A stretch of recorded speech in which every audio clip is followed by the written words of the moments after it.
প্রথম প্রশ্ন, শাওয়াল মাসের রোজার গুরুত্ব ও ফজিলত জানাবেন এবং এর নিয়ম কি, সময়সীমা জানাবেন। শাওয়াল মাসের যে রোজা, এই রোজা সুন্নাত। নবী করিম সাল্লাল্লাহু আলাইহি ওয়াসাল্লাম শাওয়াল মাসে 6টি রোজা রাখার নির্দেশ আমাদেরকে করতেন ওই মাস উপলক্ষে। তিনি বলেছেন, মান সামা রমাদান, যে ব্যক্তি রমজান মাসে রোজা রাখবে সবগুলো, সুম্মা আতবাউহু সিত্তাম মিন শাওয়াল, এরপর রমজান মাসের রোজাগুলো রাখার পর শাওয়াল মাসে যে ব্যক্তি 6টা রোজা রাখবে, কানা কা সিয়ামিদ দাহার, আল্লাহ তাআলা তাকে সওয়াব দিবেন সারা বছর রোজা রাখার সওয়াব।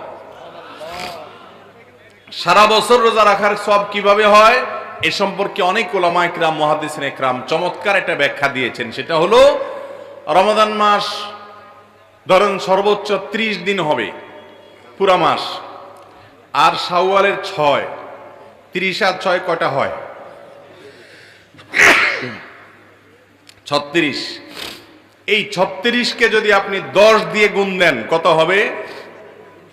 360। চান্দ্রবর্ষ সৌরবর্ষের চাইতে কয়েকদিন কম হয়। সেই হিসেবে যদি আপনার রমজানের 30 দিন রোজা রাখার পর শাওয়ালে আরো 6টা রোজা রাখেন, তো আল্লাহ তাআলা টোটাল 36টাকে, ওই যে আল্লাহ তাআলা কোন কোন আমলের সওয়াব 10 গুণ, কোনটাকে আরো বেশি বাড়িয়ে দেন, তো এটাকে কমপক্ষে 10 গুণ বাড়িয়ে দিবেন। তাতে 30 দিনের পরে 6টা রোজা রাখার ফলে কেমন যেন আপনি সারা বছর 360 দিন রোজা রাখলেন।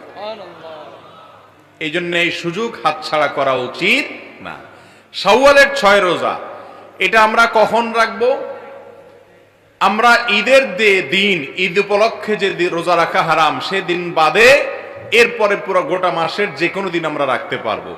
এমনকি কেউ যদি শুধু শুক্রবারের সুযোগ পায়, শুধু শুক্রবারে রাখবেন। শুধু শুক্রবারে রোজা রাখা এমনি, শুধু জুমার দিনে রোজা রাখা এমনিতে নিষেধ হাদিসে, কিন্তু শাওয়ালের 6 রোজা হিসাবে আপনি হয়তো ছুটি পান ওই একটা দিন, শুধু সেদিন আপনি রাখবেন, তো রাখতে পারেন। এগুলো শাওয়ালের 6টা রোজা একসাথে রাখতে হবে এমন কোনো জরুরি না। একদিন আজকে একটা রাখলেন, আবার 2 দিন পরে একটা রাখলেন, প্রথম সপ্তাহে 2টা রাখলেন, পরের সপ্তাহে আবার 2টা রাখলেন, এভাবে আপনি গ্যাপ দিয়ে রাখতে পারেন। গোটা মাসের ভিতরে মোট 6টা হলেই শাওয়ালের 6 রোজা হয়ে যাবে। মা বোন যারা মাসিকের কারণে রমজান রোজা ভাঙতি হয়েছে, তারা সেই রোজাগুলো আগে রাখবেন না শাওয়াল রোজা আগে রাখবেন, এ নিয়ে ওলামাদের 2 রকমের মতই আছে। অনেক স্কলারগণ বলেছেন আগে রমজান রোজাটা পুরা করবেন, কাজাগুলো রাখবেন, এরপর শাওয়ালেরটা রাখবেন। কারণ হাদিসে আসছে, মান সামা রমাদান, যে ব্যক্তি রমজানের রোজা রাখলো এরপরে আছে শাওয়ালের রোজা রাখলো, তো আপনার রোজা তো বাকি আছে রমজানের, সেগুলো রাখবেন, তারপর শাওয়ালের 6 রোজা রাখবেন।